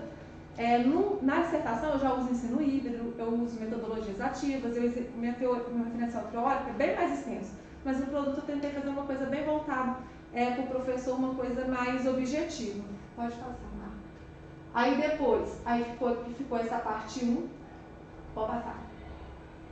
Na parte 2, eu coloquei sobre todas as ferramentas que eu usei na minha pesquisa, expliquei sobre cada uma delas e gravei vídeos com instrução para quem tá lendo a pesquisa, poder ver, eu gostei do Edpose, como é que eu uso ele? Eu coloquei lá um vídeo ensinando a mexer, quais são as vantagens, desvantagens, coloquei no vídeo e coloquei instrução também no produto. Quem não quer assistir vídeo, tem no produto. Quem não entendeu o produto, tem um vídeo para poder assistir.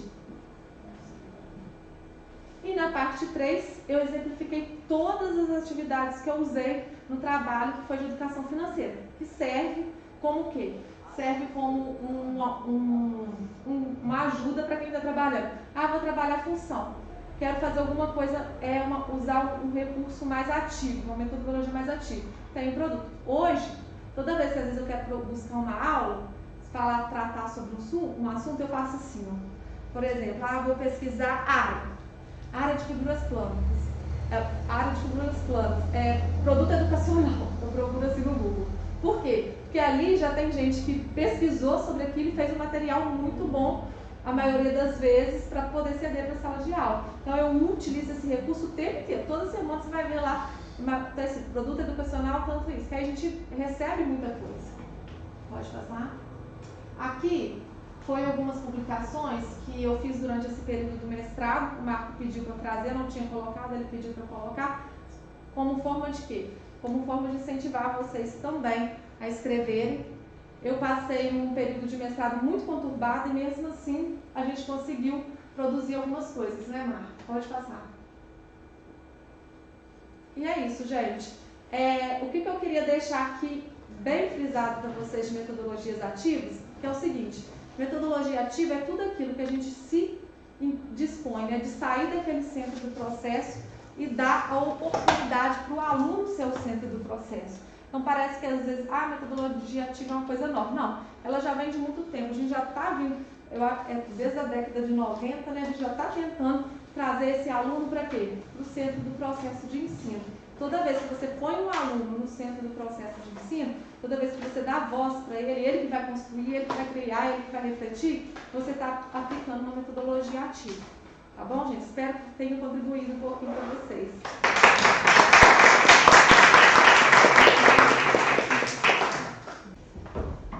Hoje em dia, né, está começando a ser implantada nas escolas a educação financeira. E assim, eu queria saber se também não seria interessante também ter nas faculdades, nos cursos superiores, né? Porque apesar de hoje em dia já tá começando, né, as crianças, os jovens a ter noção do que seja uma educação financeira, mas eu acredito que na faculdade já seria já de uma forma mais madura. E assim, em todos os cursos. Né? Então eu queria assim, a opinião de vocês sobre isso. Pois é, outro dia eu vi uma entrevista do Denzel Washington. Denzel Washington é um ator, né? Afrodescendente, americano, e uma jornalista, e ele é muito politizado, né? Muito consciente da realidade, né? Social americana e mundial. E aí uma jornalista perguntou para ele assim: mas precisa ter cota ainda? Né? Precisa ter vaga para negros, para asiáticos, E ele falou assim: sim, mas não é para da cor da pele somente, não. É porque é uma questão cultural. E aí a jornalista desmontou, porque ele falou assim: os brancos sempre tiveram tudo no mundo. E os asiáticos alguma coisa, os negros muito pouca coisa, não sei. Então ele foi elencando as classes excluídas, né? E eu vejo essa resposta como que pode ser dada para vários problemas que a gente tem, entre eles a questão financeira, né? A questão financeira, ela é uma questão cultural. Tem países, né, ela transcende a questão econômica. Tem países que temas financeiros, tem países que senta na mesa, a família, e se discute com respeito, com abertura, sobre religião, sexo, dinheiro. Não é tabu esses assuntos. Só que dinheiro virou tabu, como sexo, como religião, como futebol. Não deveria ser. Então, eu tenho visto aqui, eu dou disciplinas aqui para públicos grandes, né? Atualmente tenho uma disciplina de 260 alunos. E outro dia eu trouxe um ex-aluno, né, o Rômulo Silviano. Ele é especialista hoje em mercado financeiro e ele veio falar da trajetória dele na UFJF e pós-UFJF. Ele foi meu aluno também aqui em Cálculo 1 e 3. E ele, depois que acabou a fala dele, né, pela primeira vez no meu Facebook eu vi pais de alunos da UFJF entrando, tá lá no meu Facebook. Alguns foram em box, outros foram na linha mesmo.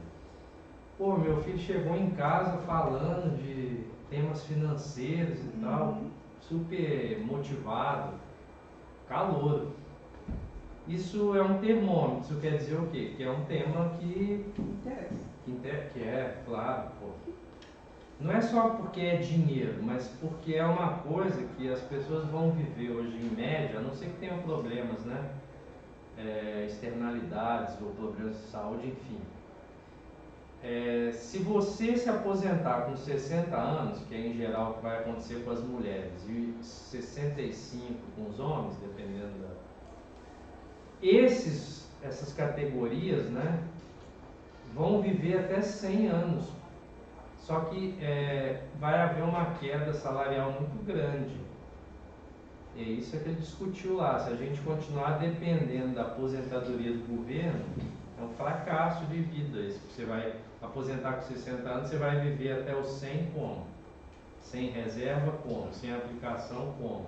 Sem educação financeira como? Você vai passar 40% da sua vida passando fome, necessidade, endividado, logo depois que você trabalhou tanto.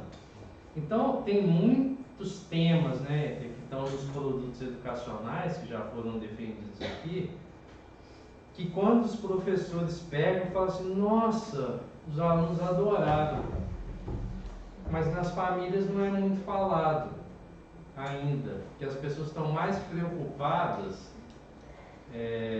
em ficar seguindo a multidão do que em se auto-questionar, entendeu?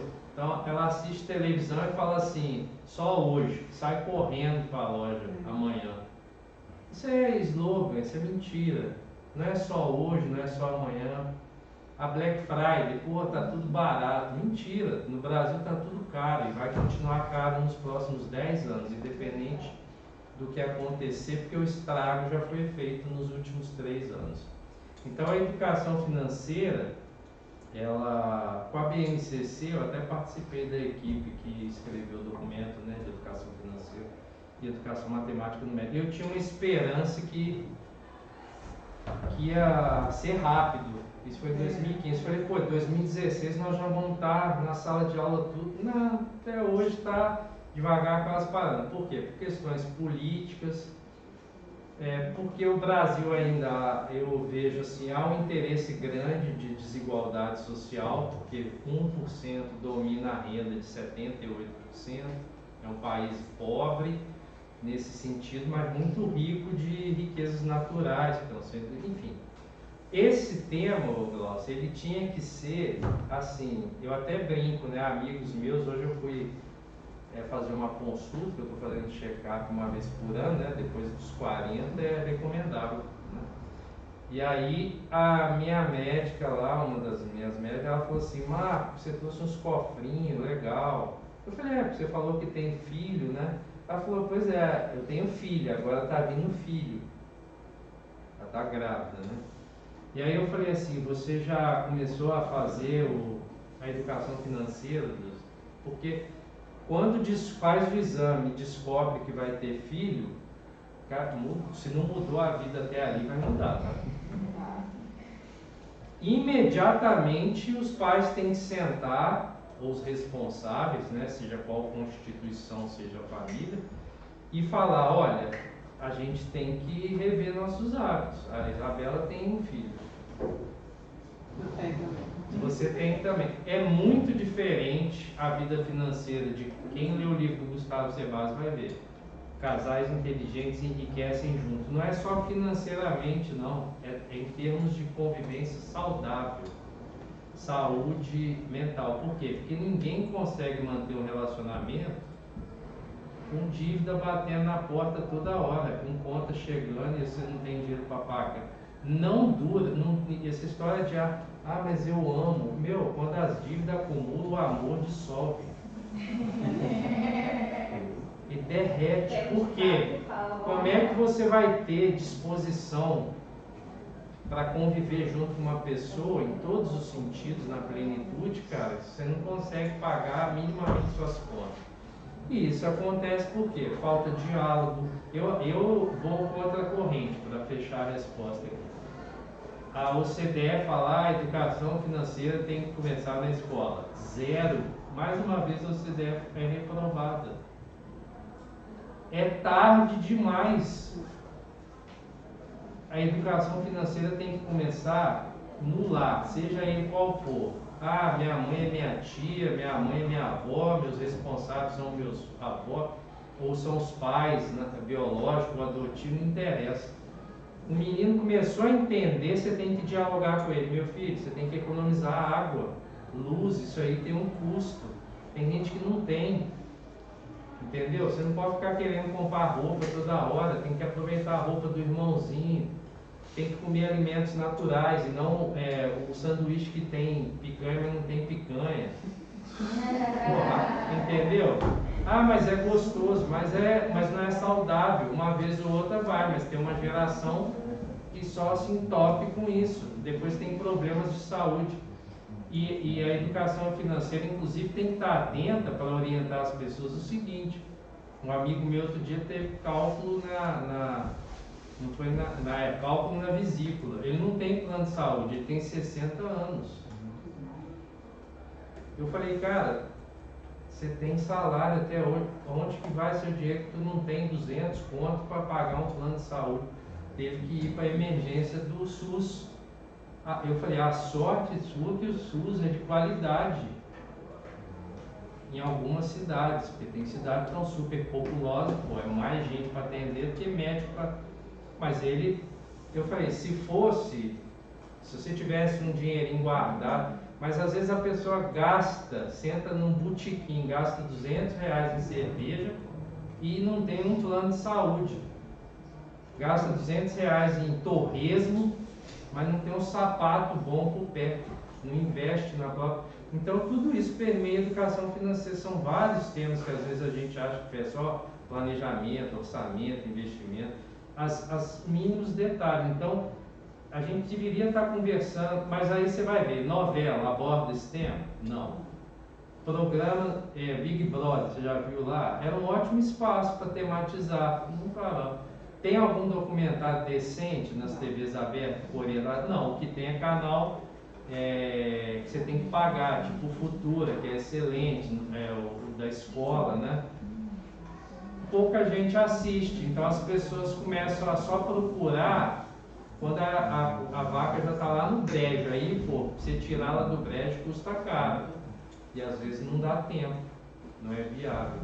Então isso tinha que ser um assunto igual as pessoas não batem papo sobre futebol, novela, Big Brother. Educação financeira é um tema que podia estar aí, na boca do povo. Tem um monte de coisa na internet, de graça, palestras boas, documentário, livro, tudo lá já disponível. Por que as pessoas não vão lá consumir? Porque elas não são bem orientadas, né? A gente já acordou. Eu posso até errar ainda, mas eu erro sabendo da regra do jogo. A maioria erra, não sabe as regras do jogo, entendeu? Contrato, empréstimo, nem sabe ler o contrato, assina coisa sem ler, ou confia na pessoa que está lá explicando e nem sabe o que está explicando. A pessoa fala, não sei o que, tá precisando ir para assina na hora. 2 meses depois não tem como pagar, paga. Então é SPC, será? Quem mandou você assinar e pegar? Esse negócio de empréstimo é muito interessante, né? Eu, até antes de entrar no mestrado, né, eu estava no escritório, prestando serviço, e chegou lá um gerente, né, de um não sei se você conhece, a AGRIO. É um órgão que faz empréstimo junto com o governo. Aí ele foi lá conversar com a gente, tal, comigo e com a dona do escritório. Aí ele pegou e falou assim, que um empréstimo oferece para os seus clientes, que você também vai ganhar comissão, esse papo. Tá bom. Aí a dona do escritório, Glaucia, vamos oferecer empréstimo para todos os clientes. E era assim, o papo, ela chegava e falava assim, olha só, oferecendo um empréstimo de 50 mil, só vai começar a pagar em janeiro, que é, gente, sério, de uns 60 clientes, 55 pegaram empréstimo, não sabem nem o porquê. Tá ali. Não sabem por que pegou um empréstimo. Outro dia eu fui no banco falar com a minha gerente lá, eu tenho conta em 2 bancos, tive que ter, não podia ser no meu banco. Aí sentei, estou conversando com a gerente, eu sempre que eu vou, fico ouvindo a conversa do lado. Né? Aí eu estou assim, aí tá a atendente. Não, porque, cadê o gerente? Não, eu sou estagiária e tal, hoje eu vou te atender. Tá, a conta da senhora tá assim, tá tudo certo, tá pagando em pé, mas a senhora não quer levar um título de FIC, capitalização, não? Como é que é? Não, vai ser sorteado. Sorteia 20 pessoas no Brasil inteiro. Rapaz, quantos clientes tem o banco? 8 milhões. Sorteia 20 pessoas por mês. A senhora... Aí quanto que é? Não, desconta R$14,90 todo mês da conta da senhora. A senhora pode ganhar até 50 mil, 60 mil, 70... Nossa, cara, mas me deu uma vontade de pular o negócio e falar assim, não pega não, é mentira. Ninguém deu isso aí não. Isso aí é tipo aquele lá do Pô, é pra pouca. Olha a amostra, é milhões para ganhar 10.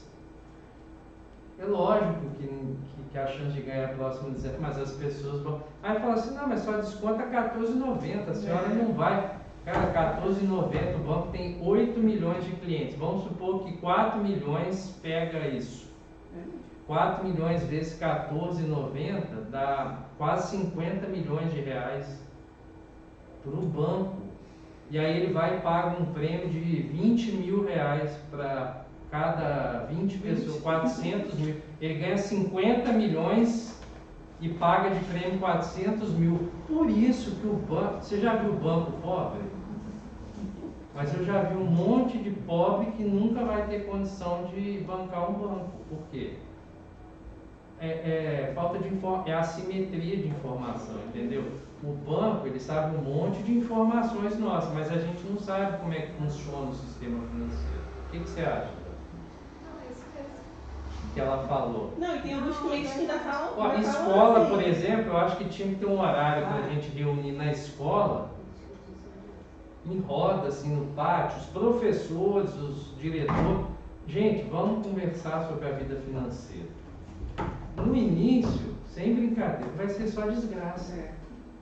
É desgraceira, falando que foi enganado, que pegou empréstimo e pagou triplo, e comprou uma roupa que nunca usou, porque viu sei lá, como é que chama? Aquela lá, a Anitta, pô. A roupa que estava bonita na Anitta, fica bonita na Anitta, não vai ficar bonita em mim. Por mais que eu malhe e fique sequinho, eu não sou a Anitta, entendeu? Não tem talento dela, é super talentosa. Da mesma forma, se eu chamar a Anitta aqui, vamos fazer mestrado, não vai dar certo não. Cada um no seu quadrado, cada um na sua área. Mas as pessoas às vezes olham, nossa, essa roupa ficou tão bonita nessa modelo. Aí vai, compra, põe, não ficou legal. Aí pergunta pro cônjuge, do marido, a esposa, sei lá, não ficou legal. Aí guarda a roupa, gastou R$300 numa roupa que viu a moça usando, não vende aquilo. Eu já estou até com uma proposta, né? Em casa a gente tem uma proposta do brechó. Cara, troca. Para de produzir roupa, porque o planeta não aguenta mais tanta roupa. Tem lixão de roupa em alguns países. Em vez de ser montanha de resíduo, é de roupa. Roupas poderiam estar sendo... Não para de produzir roupa. As pessoas não param de comprar roupa e não param de jogar roupa de forma inapropriada. E hoje, se você tem uma peça em casa, tem gente que fala assim, eu estou sem dinheiro, você tem que guardar roupa, o que tem lá dentro? Faz um bota fora, em meia hora você tem R$1.000 na mão.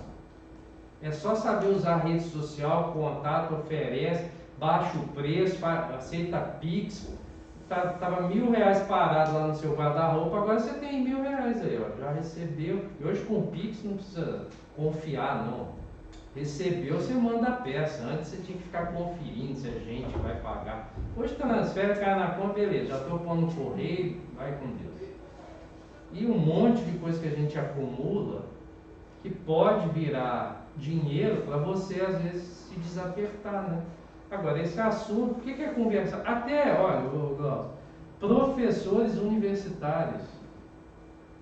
Eu nunca imaginei que eu fosse ver professores universitários que ganham quase que um juiz do STF virar e falar assim, Marco, estou pegando empréstimo. Que isso? Você ganha 38 mil, está pegando empréstimo para quê? Não dá não, muito gasto. Cara, brasileiro médio ganha um salário mínimo e meio. Brasileiro médio que trabalha, essa é a população grande desse país, 40, quase 50 milhões, ganha um salário mínimo e meio. O cara ganha 38 mil, tem que pegar empréstimo. E na pesquisa que eu fiz, eu vi a moça que trabalhava nos serviços gerais da Unesp, 3 salários mínimos, construiu casa para cada filho, lógico que não era no centro. Ela juntava metade do salário, vivia no aperto, assim, não comprava quase nada para ela, para dar para os filhos. E foi comprando um lote aqui, isso num prazo de 50 anos. Ela foi comprando um lotezinho aqui, demorou 20 anos para pagar esse lote, ó, esse é para o filho A. Mais 20 anos para pagar o lote para o filho B. Mais 10 anos para pagar o filho C. Pronto, quando ela aposentou, falou, ó, cada filho tem seu lote, já estão construindo aqui. Isso uma pessoa que ganhava 3 salários mínimos a vida inteira. O outro ganha 38 mil, mas quer manter um padrão de vida insustentável para o planeta, entendeu?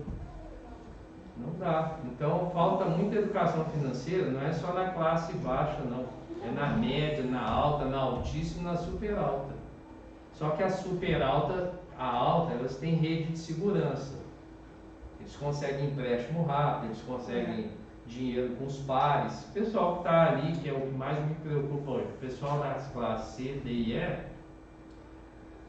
se precisar de dinheiro, eles vão nos juros mais caros, porque a maioria não é funcionário público, então não tem aquele juro baixo, né? Então o cara tem gente pagando aí 20, 25% de juros por mês com agiotagem disfarçada de instituição financeira, entendeu? Ah, mas pode, o mercado é livre. Quando ele me favorece é bom ser livre, né? Quando ele me prejudica eu quero regular. Enfim, esse assunto devia estar mais... E vocês que estão aqui, gente, nas famílias de vocês, se conversa pouco sobre esse assunto, começa a conversar, ué. Lê a pesquisa da Isabela, tem um monte de pesquisa aí no site de Educação Financeira, tem outros mestrados também, doutorado. Lê coisas na internet, conversa, porque se a gente for seguir só o padrão das televisões, até gráfico errado eles apresentam lá. Tem um grupo só da educação estatística, vê nos gráficos, um monte de gráfico tendencioso, entendeu? Errado, para educar mal, deseducar as pessoas, né? A gente tem que ser muito crítico, desconfiado, ficar atento, senão você vira massa de manobra, né? Tem alguém aqui que está satisfeito ou insatisfeito? Não precisa responder, mais uma pergunta, se não quiser. Mas em geral, vocês acham que as pessoas estão satisfeitas com a sua vida financeira ou não? Não estão, né? Pois é, eu vou tratar de dente, sento lá, parece que é imã, né? Eu nem estou com uniforme, estou apaisando. A pessoa senta e fala, porra, tá tudo caro, né? Tá. Ah, mas vai melhorar, né? Não. Não? Não, mas vai mudar de governo. Não é questão... Tomara que mude sempre de governo, não é esse, não é todos. Para mim tinha que ficar 4 anos e nunca mais voltar. Não é concurso público. Concurso público é que você tem que ficar a vida inteira, se você quiser. Se você não conquistou o cargo, é 4 anos e tchau. Mas tudo bem, né? É o sistema atual, vamos respeitar. Mas vai mudar? Vai, mas a mentalidade das pessoas vai mudar? O comportamento, que é o mais importante na educação financeira, vai mudar? Os hábitos. 2 anos de pandemia, tem gente que não mudou hábito. Vai precisar ter quantas mais? Eu achei que quando terminasse a pandemia, eu nunca mais ia ver uma pessoa dirigindo e acessando o celular. Porra, é o que eu mais vejo, é todo dia, isso é uma doença. Isso é falta de educação. Não adianta nem pandemia, falta é o quê? Educação, orientação. Já falaram assim, vou pôr um equipamento no volante que se a pessoa que bloqueia o celular. Eu sou contra. É a pessoa, né? Não é um robô que tem que dizer como que eu tenho que agir. Sou eu que tenho que ter consciência de que ao volante, tem gente que faz isso com o filho do lado, com a mãe atrás, com o pai atrás.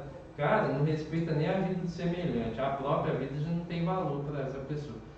Não mudou, uma série de hábitos não mudou. Eu achei assim, vai acabar a pandemia, as pessoas vão ser mais conscientes, vão menos a certos lugares para... Não. No auge da pandemia tinha gente indo no supermercado porque o shopping estava fechado. O que você está fazendo aqui no mercado? Ia fazer compra? Não, tem que vir passear. Tem que ver coisa, produto. Gente, está morrendo 4 mil pessoas por dia. O que você está fazendo aqui sem necessidade? Não aguento ficar em casa. Não. Vem gastar dinheiro. Você não sabe o dia de amanhã. Como é que você veio aqui desperdiçar dinheiro? Se for para comprar. Aí quando fecharam as áreas de consumo, ficou só o essencial, um monte de gente na rede social. Pô, eu queria comprar lá o celular. mas seu celular quebrou, eu provoco, né? Eu vou muito na rede social, eu provoco. Mas seu celular quebrou? Não, mas eu gosto de trocar todo ano. Filho, nós estamos na pandemia. Nem sabe o dia de amanhã, você nem sabe se vai estar aqui. Para que você está trocando do 10 para o 11, do 11 para o 12, do 12 para o 13? Ah, não, porque a tecnologia avança. Que é mentira. A tecnologia que está avançando, você não está seguindo, você está seguindo o consumismo tecnológico. Enfim, tem muitos temas. Esse lance da educação financeira é muito espinhoso.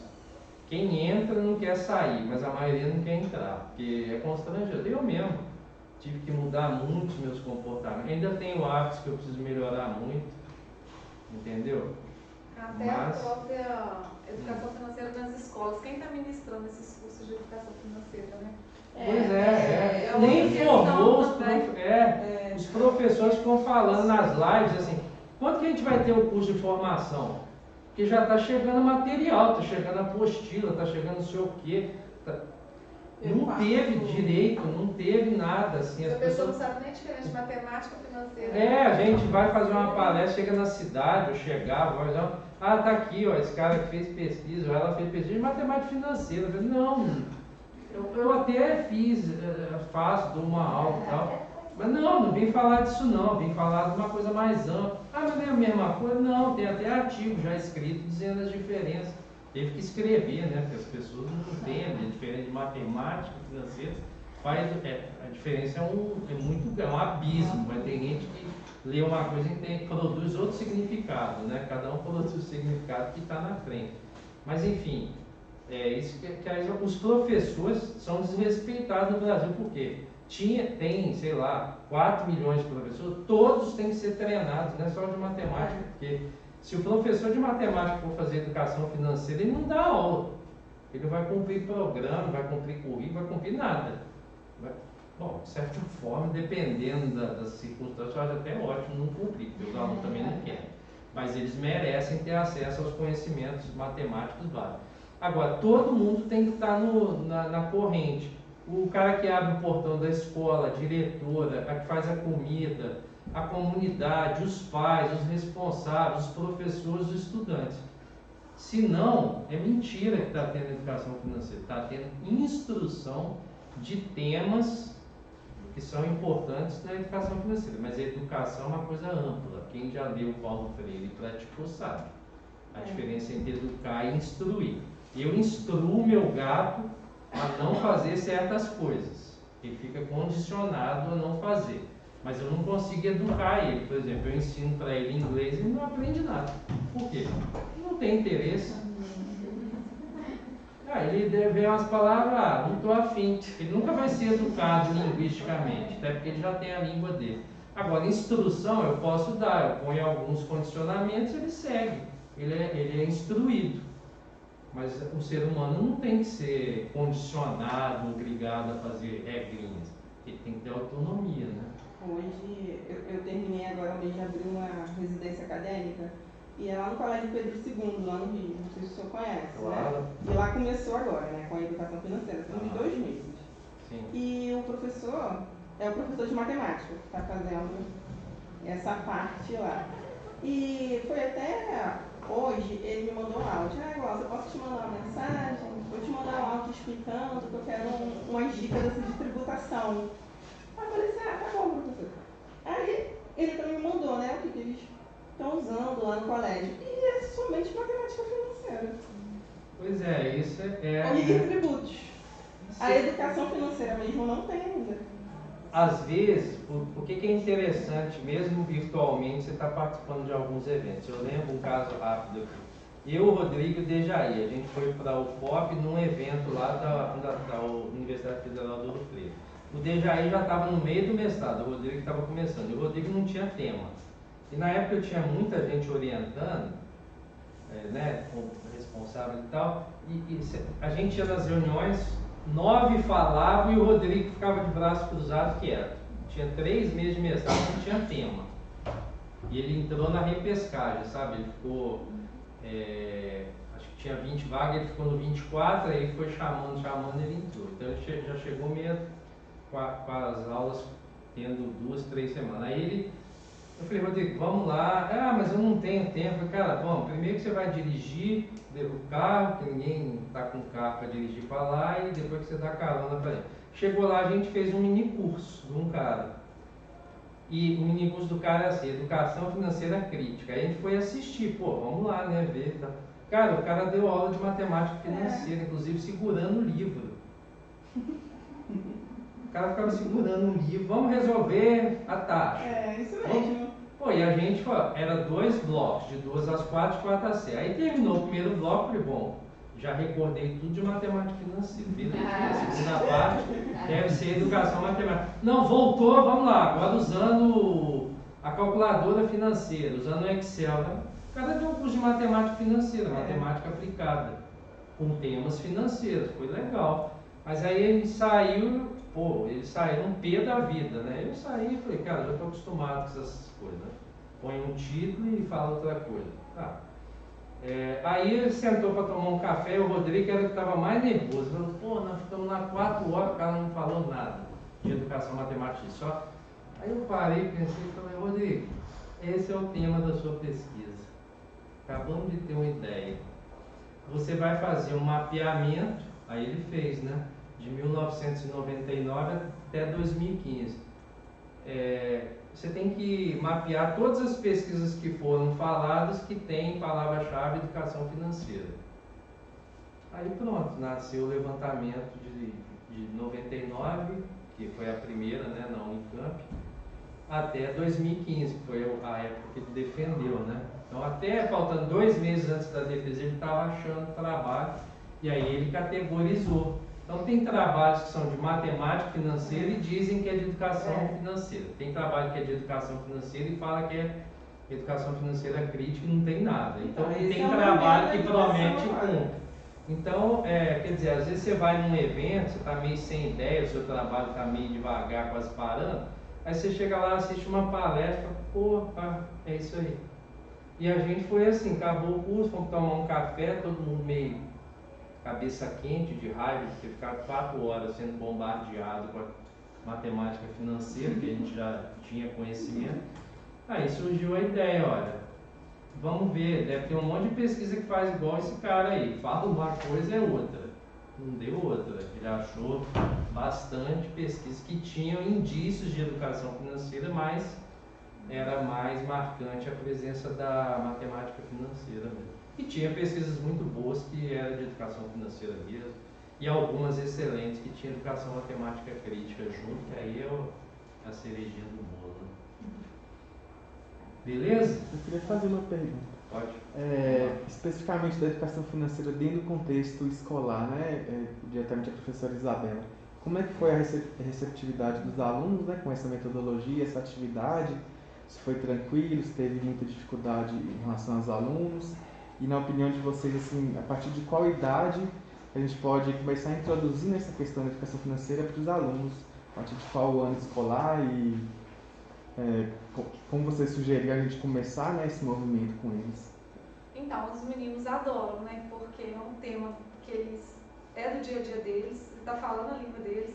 E o mais interessante ainda é que você traz a família para dentro da escola. Que eu acho uma das coisas mais importantes quando a gente está trabalhando é tentar buscar um pouco da família para dentro da escola, a gente vê participando. Então, assim, foi uma das coisas que eu fiquei mais impressionada, é isso, ver a família vindo, dando opinião, eles participando, a participação, assim, praticamente total mesmo, os alunos, todos, você não precisa falar assim, tem que participar, todos participam, eles gostam mesmo.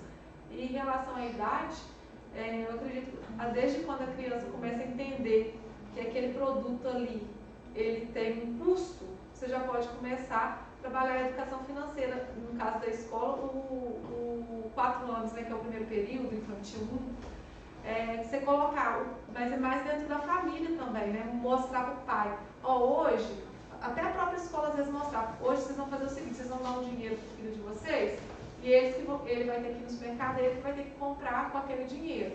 Então, eu faço isso com o Pedro, eu falo, Pedro, às vezes eu dou um dinheiro, ele vai no aniversário, eu dou o dinheiro, e ele vai na loja, ele escolhe o que ele quer, por exemplo. Então ele fala assim, vou comprar, meu filho, esse dinheiro seu não dá. Aí ele fica dentro daquilo, vê que vai sobrar troco? Eu falo, não. Aí, não, então eu vou comprar. Aí ele pega, não, eu quero que sobre um troco, eu quero fazer outra coisa. Então, assim, ele já começa, meu filho tem 4 anos, então ele já começa a administrar, ele pode não saber fazer a conta, mas ele já tem a noção de que aquele produto tem um custo, né? E o que ele vai ter que abrir mão para poder comprar aquilo, isso a gente já está educando. Será que ele precisa realmente daquilo? Vai ficar ali ou vai ficar ali, né? Então, eu acredito que desde 4 anos, né, Marta, a escola já pode começar a trabalhar, lógico, de forma bem lúdica, mostrar para o aluno coisas bem lúdicas, bem no dia a dia mesmo deles, não ficar ali aquela coisa maçante, até porque não deve ser assim também no ensino médio, no ensino fundamental, mas acho que desde sempre, igual o Marco falou, acho que desde a família tem que estar muito unida. E a escola, eu acho que ela tem esse poder, e quando ela joga também um tema, que é um tema que todo mundo, igual o Marco falou, no ensino superior, eles adoraram. Você vai jogar esse tema em qualquer lugar, eles vão gostar de discutir esses temas. Então, você vai interagir, quando você joga isso, a escola joga isso, ela está jogando não só para aquele aluno ali, mas também para a família, porque o aluno ele achou interessante, ele vai discutir dentro de casa também. Ele vai trazer isso. E tem pouca coisa de educação financeira com os meninos pequenos, muito pouca coisa, muito pouca pesquisa. Está bem incipiente. No colégio do filho da minha prima, ele tem 3 anos.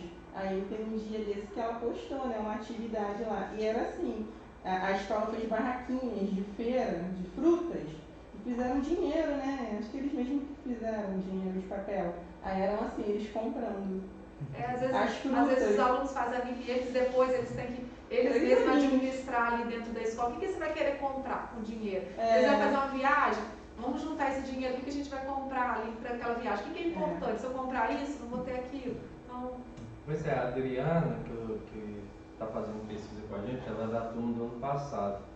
Quando eu a conheci, ela me mostrou assim, o portfólio dela. Eu falei, nossa, você já faz educação financeira antes de um monte de gente famosa aí.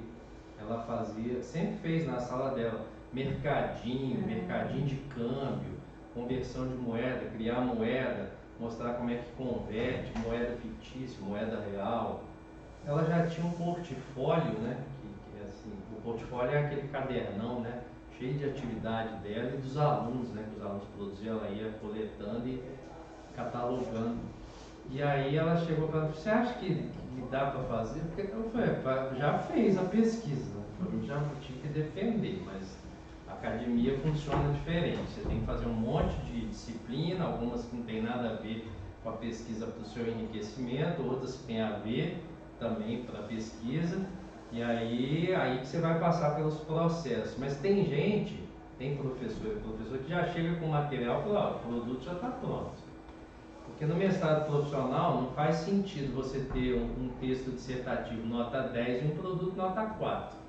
A média pode até dar 7, mas eu acho que não é o objetivo. O objetivo é você ter um produto excepcional e um texto dissertativo que ajude a quem quiser aprofundar no produto. Aí lá você coloca um monte de teorizações, de pesquisas, de conclusões, de hipóteses e tal. Mas o produto, que é o carro-chefe do mestrado, e é isso que você tem que se preocupar, né, quem está começando agora a pesquisa, nos próximos 2 anos, é em você entregar o melhor produto a partir desses 2 anos. Não vai ser o melhor produto da vida, até porque não é esse o objetivo, ninguém quer o ótimo. O muito bom já é excelente. O ótimo, muitas vezes, ele fica na prateleira. Muito bom, o bom, o professor pega, esse aqui eu entendo, então isso eu vou colocar em prática. Esse aqui está muito refinado, isso aqui deve ser só lá para o curso superior, para aquele pessoal, não é uma linguajar que eu gosto. Então o produto e o simples, eu tenho observado, porque eu li todas as pesquisas aqui do mestrado, inclusive os produtos, são muito curiosos. Então uma vez eu até estava conversando, né, com a Cristina, eu fui uma vez uma banca do orientando dela. Depois disso eu passei a gostar muito da temática da história da educação matemática, história da matemática, que eu não tinha aprofundado tanto. Então comecei e aí fiquei muito fã do Wagner Valente também, né, que é um pesquisador muito importante nessa. E aí você vê produtos que não são de educação financeira, por exemplo, de avaliação nem modelagem, que é as áreas que eu tento nadar, que você fala, cara, olha, conseguiu em 30 páginas resolver um problema de sala de aula, que é a proposta de não é resolver definitivamente, mas deu um norte e um sul.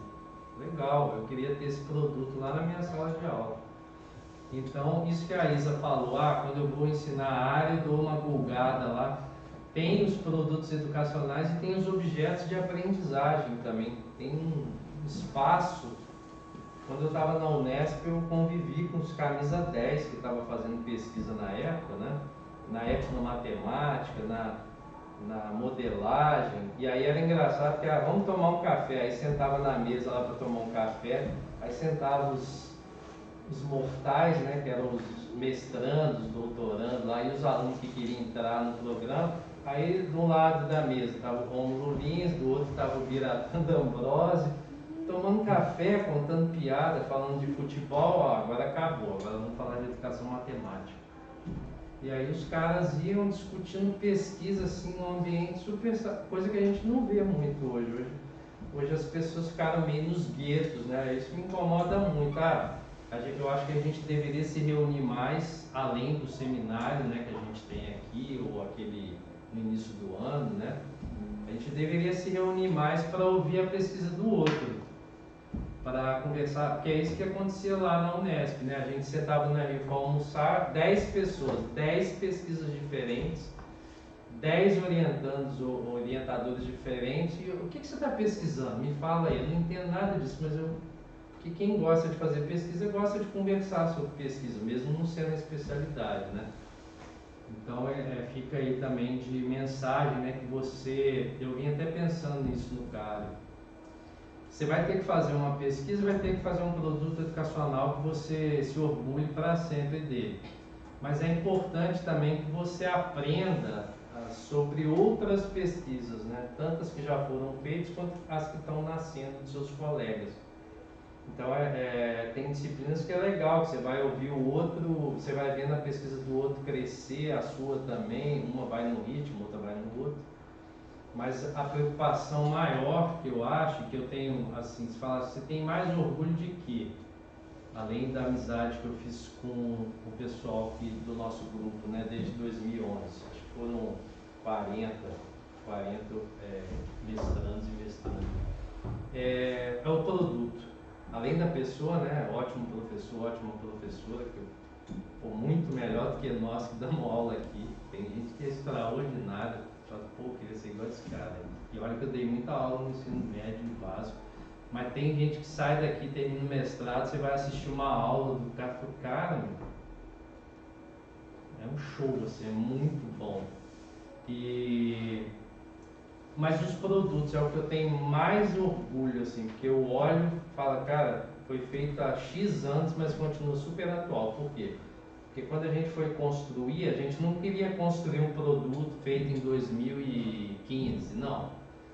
Vamos fazer um produto que o cara daqui a 20 anos pode pegar, modificar os dados, atualizar, mas ele está super viável, né, de estar na sala de aula. Ele não está desatualizado. Em termos gerais, os dados têm que mudar. A inflação não é mais essa, a cesta básica não é esse valor. Aliás, no Brasil muda muito rápido, né? Mas a estrutura. Então, você pegar o produto da ISA, há um ano atrás ele era atual, continua atual nos próximos, eu arrisco aí 100 anos, não tem dúvida nenhuma. Daqui a 100 anos, quem pegar, você vê sala-aula invertida. Então, o que vai acontecer, eu acho que a gente vai estar num ambiente mais civilizado do que o atual, inclusive para uso de tecnologia. Mas as metodologias ativas que estão no trabalho dela estão engatinhando na maioria das salas de aula do mundo, não é do Brasil não. Então ainda tem aí muitas décadas para serem colocadas em prática, testada, aperfeiçoada, modificada e ampliada, né? Então o produto eu acho que vocês têm que caprichar muito, assim, inclusive conversar, era o que a gente conversava muito. Tá bom? Tá, mas pode melhorar. Essa ordem que a gente vai pôr as coisas? Será que o professor vai gostar dessa ordem? Como é que a gente gostaria? Assim, então vamos inverter. e conversar com o orientador, com a orientadora, né, com o orientador se tiver, para não ficar na zona de conforto. Eu acho terrível a zona de conforto. Eu acho para tudo. Eu tenho horror de zona de conforto. Até convivo com pessoas que vivem na zona de conforto, mas eu não vou lá muito não. Ah, tá acabando o tempo, vamos fazer o quê? Ah, vamos fazer uma listinha de exercícios. Pô, é produto, mas quem aguenta isso? Quem quer isso? Século XXI fazer listinha de exercício? Não, vamos fazer um negócio, cara. Ah, mas vai dar muito trabalho, então começa agora. Ah, precisa de um programador, corre atrás. Ah, precisa de alguém fazer um site, você não sabe? E fazer site não é gente só da ciência da computação, não. Aqui tem muita gente boa da ciência da computação, mas eu convivo, a Fernanda, minha companheira lá, ela domina a tecnologia, nunca fez um curso universitário disso, ela é da área de letras e pedagogia. Você põe a mulher, ela fez um site outro dia lá em 4 horas e tá funcionando, entendeu? Por quê? Porque ela senta e aquilo que dá vontade de aprender, e ela é professora também. Então, cara, o professor gosta de aprender, senão não é professor. Então, capricha nessa parte, conversa, bate muito na tecla com o orientador, pede ajuda, lê o dos outros, para você poder construir um produto que você fique... Eu não tenho nenhum que eu olho e falo, cara, esse daqui foi meio a forceps, foi meio, não tinha o que fazer, a gente fez isso aí, porque vai ficar, né? E professor não pode fazer improviso, então tenta. Às vezes você vai fazer uma coisa, cara, mas é só aí, mas é muito bom, vai ser usado. Então, e o objetivo do produto é ser usado, não é ficar lá só, né? Estão animados? Vocês estão animados, gente? Pois é, só para encerrar, acho que já está dando tempo. Essa fase que vocês estão, que a Isa já passou, eu já passei, daqui a pouco a Isa está indo para o doutorado, enfim. Essa angústia que você vive no início do mestrado, né? Eu vivi em 2003, e olha que eu estava com uma restrição financeira violenta, assim, cara. Sabe quando eu tinha que ir para o Rio de Janeiro, eu sabia que eu ia comer alguma coisa lá, mas não sabia o que. Quem é do Rio, né? Eu descia na rodoviária assim, com dinheiro contadinho, cara. O pessoal, vamos almoçar lá no Rio Sul, cara, dava uma... Eu fico, cara, os sujinhos eu não estou conseguindo pagar, os sujinhos, cara, que era um restaurante, né, baratinho dentro da UFRJ. Eu sempre dava uns calos, eu falei, não, tem que terminar a resenha, não, na verdade não, eu estava com fruta na bolsa, um arroz requentado lá, eu não queria ela falar para ele, falou, não, eu trouxe marmita, eu era o único mineiro, ainda vou representar mal o meu estado, eu devia ter falado, não, eu estou com marmita, sou mais econômico, assim. Mas na época eu não era educado financeiramente, também estava com renda bem restrita. Então é o sacrifício, entendeu? Você vê hoje a Isa. Com quem que você veio? Quem que veio dirigindo? A Rosana. Pois é, veio lá de Leopoldina, que na hora que ela falou assim, não, eu vou, eu falei, não, vou fazer online, não, mas está com restrição, não sei o que, é melhor ir. É sacrifício, entendeu? Mas vale a pena, daqui a alguns anos você vai se lembrar dessa tarde e noite aqui, algumas ideias, né? Então que fique aí machucado, né? E nossa gratidão por vocês terem vindo e ficado aí até agora. Beleza? Eu queria agradecer então a presença dos professores, da Isabela, do professor Marco, e muito obrigado pelas contribuições, a pesquisa, todas as informações, acho que todo mundo aqui gostou bastante, e muito obrigado. Beleza, a gente que agradece, valeu. Que bom.